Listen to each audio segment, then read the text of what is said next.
Pacea Domnului. Vă invit să ne ridicăm și vom da citire la aproape un verset întreg, dar nu chiar. Matei, capitolul 12, versetul 25, B și C. Pagina 936.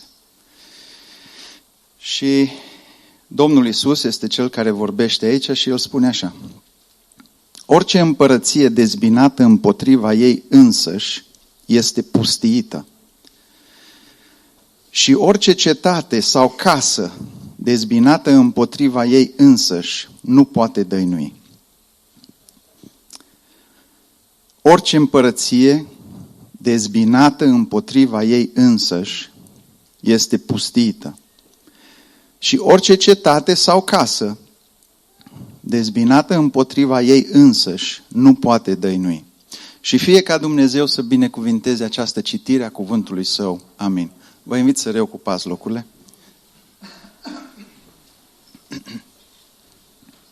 Sunt uimit de cât de la ce extreme merge Dumnezeu când vrea să vorbească. Și asta se întâmplă în dimineața aceasta. Dumnezeu are un mesaj și a început deja să-l spună. Foarte puternic mesaj, foarte puternic. Eu m-am luptat mult să n-aduc mesajul acesta în dimineața aceasta. De fapt, o săptămână întreagă am argumentat cu Dumnezeu, am zis, eu nu vreau să zic lucrurile astea. Dar n-am scăpat de Dumnezeu. Și Dumnezeu în dimineața asta m-a încurajat un pic, m-a zidit. Și văd că ăsta e planul Lui. Așa că, cel puțin eu sunt încurajat deja.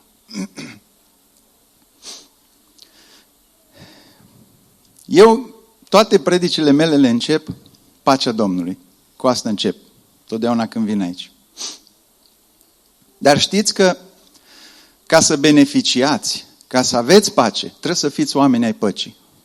Scrie cuvântul lui Dumnezeu. Zice, oriunde intri să zici pacea Domnului și acolo, dacă este un om al păcii, pacea Domnului rămâne peste casa aceea. Dacă nu, pacea Domnului se întoarce înapoi la voi.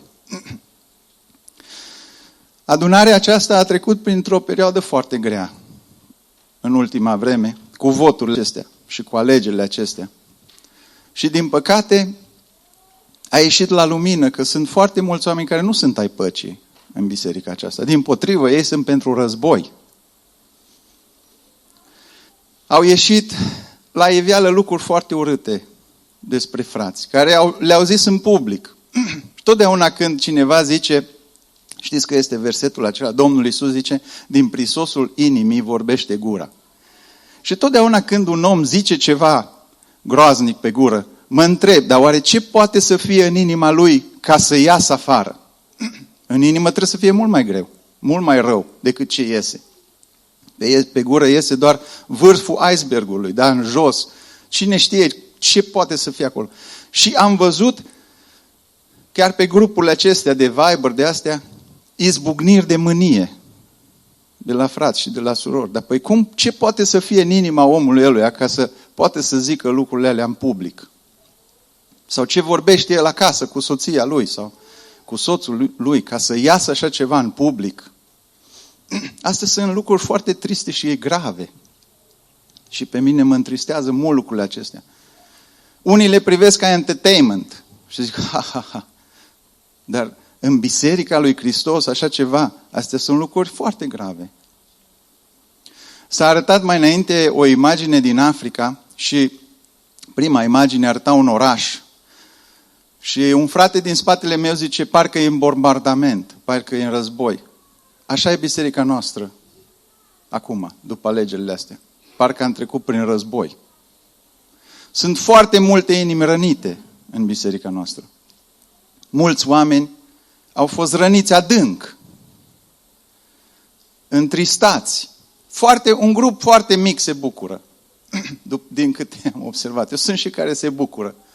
Dar un grup mic. Majoritatea au fost răniți într-un fel sau altul, s-au simțit trădați. În Biserica lui Hristos asta, nu?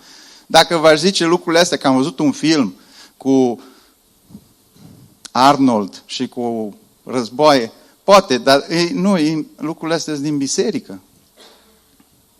La pocăiți. Am și eu, și așa am pregătit de săptămâna asta. Am și eu 2 imagini. I put the first slide on. Ce vedeți acolo în imaginea aceasta? Nu știu cât de bine se vede.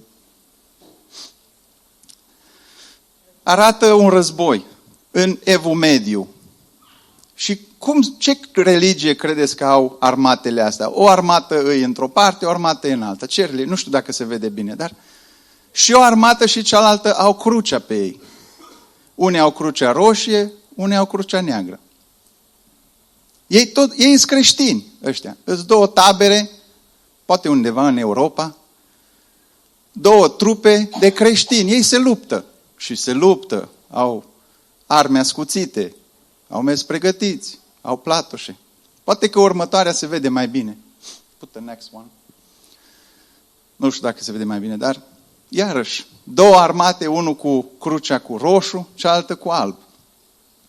Ăștia ei zic că sunt creștini. Dar cum au ajuns ei să se lupte așa ca și chiorii, ca și orbi? Pe viață și pe moarte. Cum au ajuns ei? Unii zic, nu, Dumnezeu, noi luptăm pentru Dumnezeu. Dar ceilalți zic, ba nu, și noi luptăm pentru Dumnezeu. Oare chiar Dumnezeu este acolo între ei? Că au ajuns să se lupte? Și asta este întrebarea. Cum credeți că vede Dumnezeu luptele astea între credincioși? Cum credeți că se uită El la noi? Ce părere credeți că își face Dumnezeu în cer? Se uită la Biserica Elim și văd lucrurile astea, izbucniri de mânie și ură și cuvinte și înjosiri și dedesubturi și... Lasă imaginea asta acolo. Cel puțin 2 fracțiuni sunt și în biserica noastră. Cel puțin. Mai poate 2 mai mari, dar pe lângă astea mai sunt și alte trupe de ninja care încearcă și ele să manevreze. Deci așa acolo să lăsăm imaginea asta sus. Cel puțin 2 tabere mari sunt. Ei cred că și ei, unii sunt pentru Dumnezeu, cred că și ceilalți, ei cred că sunt pentru Dumnezeu. Am să vă dau câteva imagini despre oameni care ei au crezut că fac lucruri bune pentru Dumnezeu. În Biblie sunt toate exemplele astea. Vă aduceți aminte de Uza, când David a mutat chivotul legământului, l-a pus într-un car, pentru că așa știau ei, încă n-au studiat Biblia. După ce studiază, au văzut că au greșit. Dar ei credeau că fac un lucru bun. Și Uza era pe lângă car. Și a vrut să ajute. Pentru că boii au mișcat carul, au trecut peste o piatră, chivotul era să cadă din car și Uza întinde mâna să ajute lucrarea lui Dumnezeu. Și Dumnezeu spune, te-ai atins de un lucru, nici măcar nu zice nimic, dar noi înțelegem că el s-a atins de un lucru care nu era îngăduit să se atingă, un lucru sfânt al lui Dumnezeu. Și Dumnezeu zice că l-a crăpat acolo, l-a rupt pe locul acela. Moise în Numeri 20 era în pustie, Moise era iarăși cu poporul în pustie și la Cades poporul iarăși își pierde răbdarea, începe să caută o ceartă cu Moise și Aron și le cere apă, că nu mai aveau apă. Și zice că Moise s-a supărat un pic pe ei acolo, dar Dumnezeu îi zice lui Moise să mergi să vorbești pietrii și piatra o să vă dea apă. Dar Moise era înflăcărat, era nervos pe popor. Vă dați seama, o națiune să se ridice în capul tău și să o ia personal așa cu tine. Nu cred că ai fi prea liniștit. Dar zice că Moise, el spune, vom putea noi să vă dăm apă din piatră? Și în loc să vorbească pietrii, lovește piatra de 2 ori. Și după aceea Dumnezeu, el face lucrarea asta pentru Dumnezeu. Că la un moment dat și zice, dar ce poporul meu să-mi bate eu capul cu ei? Dar ia tău, fă ce vrei cu ei, lasă-mă pe mine. Dar el lucrează pentru Dumnezeu. Așa zice el. Și Dumnezeu, din momentul ăla, spune, pentru că m-ai dezonorat înaintea poporului, nici tu, nici Aron, nu intrați în țara în care vă duc. Saul, la un moment dat, trebuia să meargă la o bătălie. Și Samuel îi dă un appointment, o întâlnire și spune, am să vin 7 zile la tine să aducem arderea, în jertfa, înainte de bătăliei, să mă aștepți. Ăsta era de la Dumnezeu. Dar Samuel întârzie și Saul se uită în jur și oamenii cu care era începeau să plece de lângă el. Și-au pierdut răbdarea. Ăștia vor să se lupte, nu vor să se lupte, ca românii. Dar mai stăm după ei atâta. Și au început să se depărteze, fiecare să plece acasă. Și Saul s-a panicat. Și a zis, am să aduc eu jertfa. Și aduce el jertfa. Pentru Dumnezeu aduce jertfa. El vrea să facă un lucru bun, să lupte cu vrăjmașii și alea. Dar Dumnezeu îi spune, pentru că te-ai atins de lucrurile acestea, împărăția este luată de la tine și va fi dată altuia mai bun. Astea toate în Vechiul Testament. Dar și în Noul Testament sunt astfel de oameni. Vă aduceți aminte de Anania și Safira. Ei au zis că aduc bani la biserică. Au zis că fac și eu un lucru bun, dar au băgat acolo o șopârlă, o minciună. Și Dumnezeu îi omoară. Bărbatul vine, spune ucenicilor, cu atâta ai plătit, cu atâta ați vândut moșia, da, cu atâta. Și cade mort. Mai îl scot afară și după o vreme vine soția. Și o întreabă și pe ea, chiar cu atâta ați vândut? Da, cu atâta. A murit soțul, vei muri și tu. Și te uiți la lucrurile acestea și spui, pentru că au mințit. Au mințit. Nu poți să zici că n-au adus deloc bani la biserică. Nu, că ei au adus. Dar au mințit. Acum, câți dintre noi n-am mințit în viața asta? Și Dumnezeu nu ne-a rupt înaintea Lui. Dar vreau să vă dau lucrurile acestea ca să înțelegeți inima lui Dumnezeu. Care este inima lui Dumnezeu față de păcat? El nu suportă păcatul. El nu se lasă călcat în picioare. Sângele acesta lui Isus este prea prețios. Este prea de preț ca noi, oricare ar fi noi, să ne batem joc. Trebuie să înțelegeți lucrul acesta.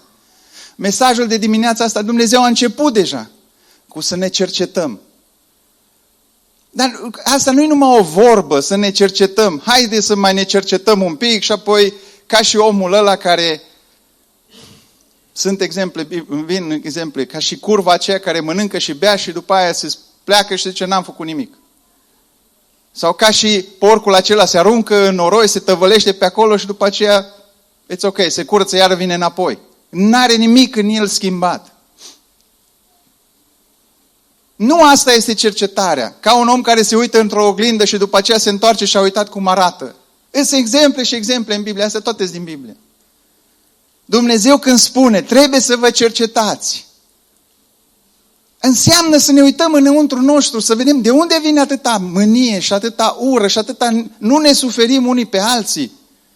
Dar de unde vin lucrurile acestea? Păi vin că nu suntem pocăiți. Nu suntem pocăiți. Puteți să o învârtiți oricât. Și poate că ziceți că Ilie vine și bagă șopârle. Nu, eu vă spun direct. Dar trebuie să ne pocăim. Chiar în timpul alegerilor ăstora, un frate pe Viber spunea de ceva lucruri din astea despre noua orânduire mondială, care împlinesc Biblia. Și mă uitam și în inima mea ziceam, da frate, așa, e dreptate, dar noi nu avem timp acum de așa ceva. Lumea în jurul nostru se schimbă uimitor, Biblia se împlinește, dar noi în loc să studiem cuvântul lui Dumnezeu, să ne uităm, uite, pe pagina asta se împlinește azi. Noi în loc să facem lucrurile acestea, noi suntem prea ocupați. Cum să ne înjunghem unii pe alții? Pentru că luptăm pentru Domnul. Oare chiar așa este? Oare chiar luptăm noi pentru Domnul?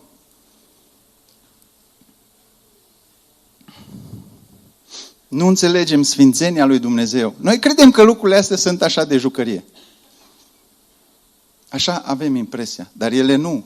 Domnul Iisus a murit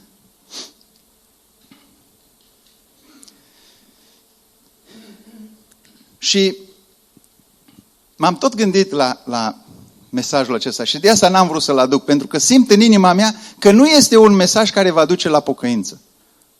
Asta pentru mine e cea mai mare durere, că cu cât mă gândesc mai mult la lucrurile acestea, cu atâta văd și își cunosc frații implicați și îi văd că nu sunt dispuși să se schimbe și nu sunt dispuși să se pocăiască. Știați că și ați văzut la televizor sau whatever, când se luptă cineva la sporturi, să zicem îți doi boxeri, și se luptă jumătate de oră sau cât e meciul lor, pe viață și pe moarte, când ies de acolo îs umflați, le curge sânge, sau la fotbal, se luptă 2 ore pentru ceva, sau la lupte, când lupta e foarte personală, îl prinzi de ăla, el te prinde pe tine, te aruncă de pământ. Și la sfârșitul meciului, oamenii aceia își întind mâna și dau noroc unul cu altul, dau pace unul cu altul.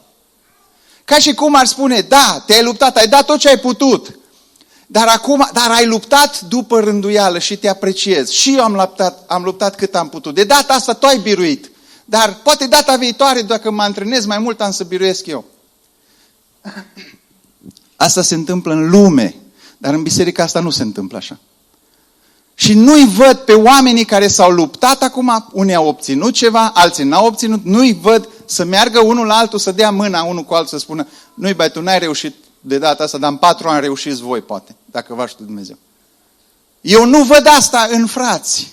Și asta mă doare cel mai mult, pentru că mesajul acesta care îi îndeamnă la pocăință, nu cred că îi va duce pe oameni la pocăință. Asta e cel mai groaznic. Asta e durerea mea cea mai mare. Pentru ce să vorbim aici, dacă știm că oamenii nu se pocăiesc?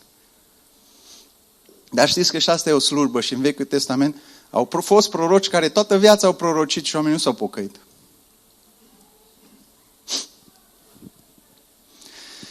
Și cred că mesajele de genul acesta vor fi spre pierzarea multora. Sper să nu zic așa, să nu zic, hai să iau înapoi dacă pot, să nu fie a multora, a unora, să fie cât mai puțin, Doamne, să nu fie cât mai mulți. Pentru că Dumnezeu îți vorbește azi, îți vorbește mâine, îți vorbește. Dar la un moment dat El împlinește. Pentru că fiecare promisiune este acompaniată de nuia. El îți spune, vrei binele, alege binele. Dar este și poți să alegi și răul. Eu nu te îndemn la asta, dar tu vei alege răul și atunci am nuia o pregătită. Și uitați ce spune cuvântul lui Dumnezeu. 1 Corinteni. Și văd 2 pedepse. Una personală și una comunitară. Prima este o pedeapsă personală. 1 Corinteni, capitolul 3, de la 16 și 17. Nu știți voi că sunteți templul lui Dumnezeu și că Duhul lui Dumnezeu locuiește în voi? În primul rând, Dumnezeu ne numește templu. Noi suntem pietre zidite în templul acesta. Noi, fiecare dintre noi, care ne-am pocăit, am venit la Hristos, am fost răscumpărați, toate alea. Suntem o piatră. Eu sunt o piatră în templul lui Dumnezeu. Temelia este cuvântul lui Dumnezeu și ceea ce ne ține pe toți uniți, piatra din capul unghiului este Hristos. Asta zice cuvântul când se uită la biserica noastră aici. Fiecare este o piatră vie. Nu știți? Uite ce spuneai. Nu știți? Ba da, știm, Doamne. Dacă nimicește cineva templul lui Dumnezeu, pe acela îl va nimici Dumnezeu, căci templul lui Dumnezeu este sfânt și așa sunteți voi. Dragii mei, care vă place să vă luptați, care nu sunteți pentru pace, vă place lupta, vă place drama, vă place emoțiile, să vezi catastrofă în jurul tău, aia îți place, să-i vezi pe alții. Am văzut duhul acesta, din păcate, în frați. Aia nu-i de la Dumnezeu. Și uite ce spune Dumnezeu. Dacă nimișește cineva templul lui Dumnezeu, adică dacă tu iei și dai în fratele și în sora ta, asta înseamnă versetul ăsta. Și acum, cercetează-te, oricare ai fi, vorbele pe care le-ai spus. Prin vorbe. Știați că vorbele ucid. Domnul Iisus ne spune. Dacă ai spus cuvinte despre o altă piatră din templul lui Dumnezeu și ai cioplit, ai lovit, Dumnezeu te nimicește dacă nu te pocăiești. Vedeți și dimineața aceasta, ce bun este Dumnezeu. Dacă ați fost atenți, da, Dumnezeu mereu și mereu zice, aveți grijă, pocăiți-vă, dar după aceea zice, n-am să te las. Eu vreau să te... Și cântarea care a fost, nu te-am purtat și vreau să te mai port. Ce bun este Dumnezeu în mijlocul strigătului lui de tată. Pocăiește-te, dar eu am milă de tine. Hai, pocăiește-te, dar n-ai vrea să te pocăiești. Asta este inima lui Dumnezeu. Da, suntem răi, dar hai să ne pocăim. Că Dumnezeu încă ne vrea, încă ne iubește, încă ne mai așteaptă până când El știe. Dar mesajul este clar. El distruge. El se împotrivește celor inamicilor săi. Și mai este o pedeapsă comunitară. Asta a fost la nivelul personal, așa o văd eu. Adică dacă tu dai cu pietre în templul lui Dumnezeu, Dumnezeu te distruge. Dar este versetul pe care l-am citit în Matei 12.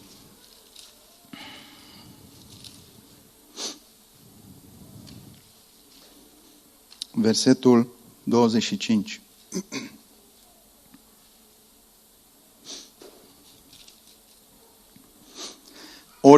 Orice împărăție dezbinată împotriva ei însăși este pustiită.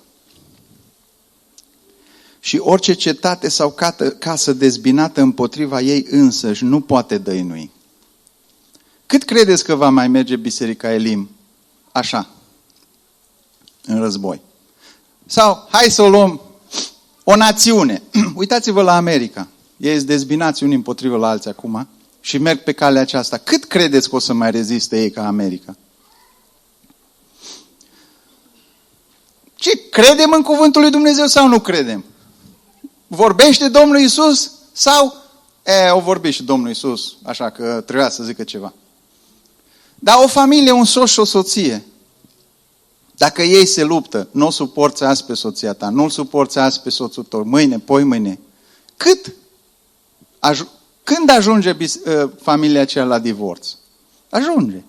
Și dacă nu, divorțează de ochii oamenilor, dar ei sunt dezbinați. Nu poate să meargă înainte. Pentru că Domnul Iisus, El nu exagerează când zice lucrurile acestea. Și acum Biserica Elim, credeți că e în afara definițiilor ăstora sau principiilor lui Dumnezeu? Nu suntem în afara principiilor lui Dumnezeu. Cât credeți că poate să meargă luptele astea într-o biserică până în biserica aceea se desfințează? Cât credeți? Băgați bine de seamă.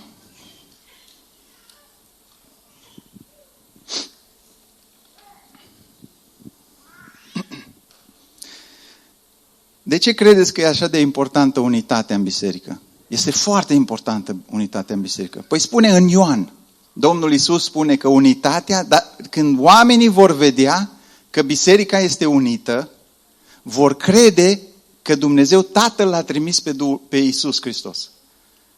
Deci când biserica este unită, lumea din afară crede în Iisus. Asta înseamnă în Ioan. Vă dați seama ce putere are unitatea între frați și surori. Când biserica este unită, oamenii se pocăiesc. Acum gândiți-vă, cât s-au pocăit din lume în biserica aceasta în ultimii 3 ani? Noi numai de 3 ani suntem în biserica asta. Îi putem număra pe o mână. Hai, pe 2 îi putem număra. Așa mulți au fost. Nu cred că au fost așa.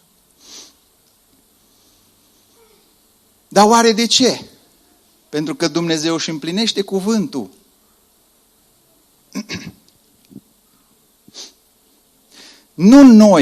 Nu noi creăm unitatea. Dumnezeu creează unitatea. Duhul lui Dumnezeu creează unitatea. Și s-a vorbit deja despre lucrarea aceasta. Duhul lui Dumnezeu este cel care creează unitatea.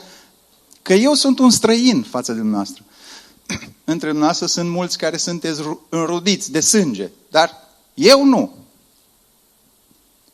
Ce ne unește? Cum mă pot eu uni cu frați de aici? Și așa suntem ca niște frați într-adevăr, ne dăm un hug, ne iubim, numai cea de pe buze. Da, vă iubesc pe toți. Asta e minciună. Dar ce face? Cine face această unitate? Duhul Sfânt. Numai dacă suntem pocăiți. Duhul Sfânt nu lucrează cu mizerie, cu noroi, cu bârfe, cu minciuni, cu ură. El este împotriva acestor lucruri. Dar noi avem datoria să menținem această unitate. Noi trebuie să luptăm pentru unitatea aceasta. Și o să mergem în Efeseni, capitolul 4.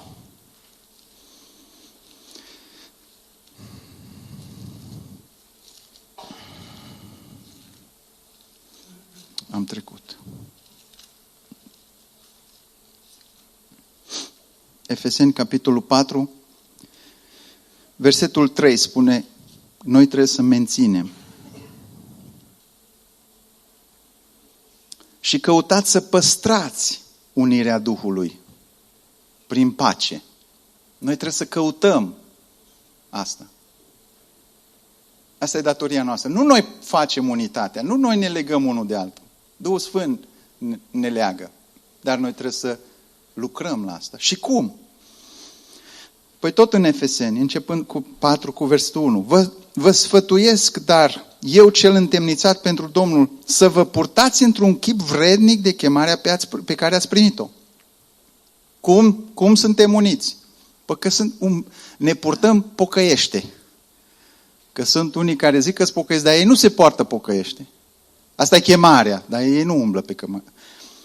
Cu toată smerenia și blândețea. Păi așa este, nu poți să te ceri cu unul care e blând și smerit, că strigi de unul singur.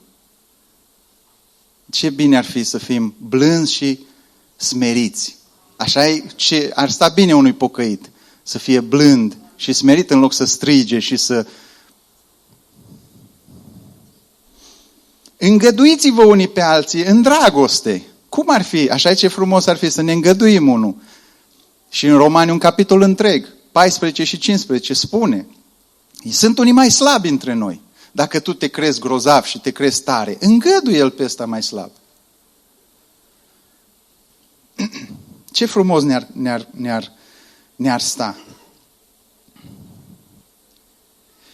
Și exemplul, pentru că avem exemplu, nu e ca și cum, dar nu știu, frate, nu am văzut așa ceva, eu nu știu să mă port frumos, nu. Versetul Romani, capitolul 15, am să vă citesc doar 2-3 versete. Noi care suntem tari, suntem datori să răbdăm slăbiciunile celor slabi, să nu ne placem nouă înșine. Fiecare din noi să placă aproape lui său în ce este bine, în vederea zidirii altora. Dar nu știu să fac, nu pot. Căci și Hristos. Păi cum nu știi? Ca exemplu pe Hristos. Nu și-a plăcut lui însuși. Păi așa că Domnul Iisus putea să-i pună la punct pe toți. Era unul mai grozav ca el? Sau este? Dar el nu s-a plăcut pe el însuși, zice.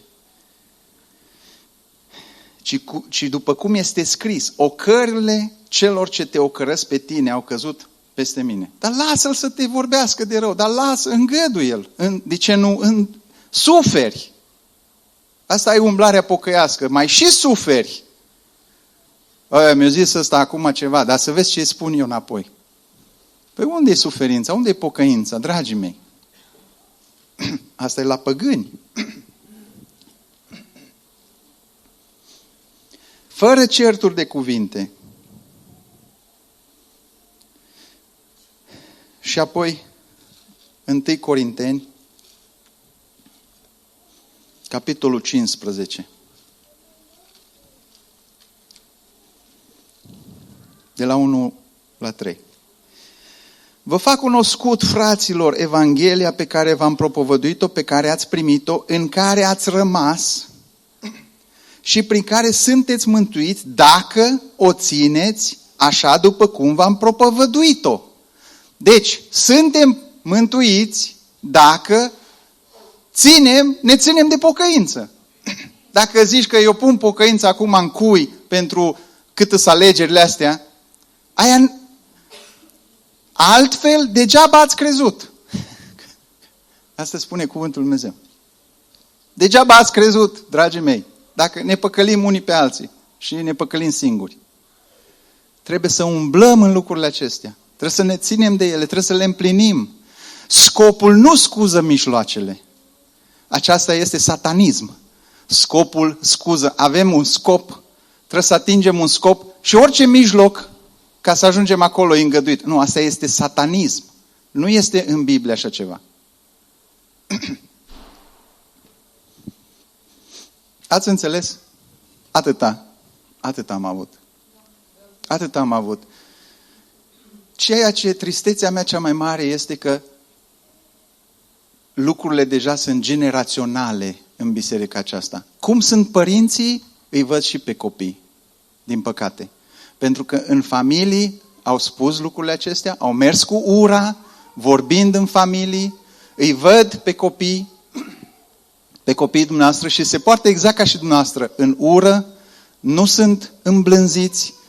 Și din cauza asta, durerea cea mai mare care o am eu este că cei care ar trebui să se pocăiască nu se vor pocăi. Așa că cu asta faceți ce vreți. Bine ar fi să fiu greșit. Bine ar fi. Dar oamenii aceștia deja de prea mulți ani sunt așa. Sunt așa de ani de zile. Și au învățat războiul. Au învățat războiul și învață războiul pe copiilor. Și războiul merge înainte de generații. De aceea, Domnul să aibă milă de noi. Amin.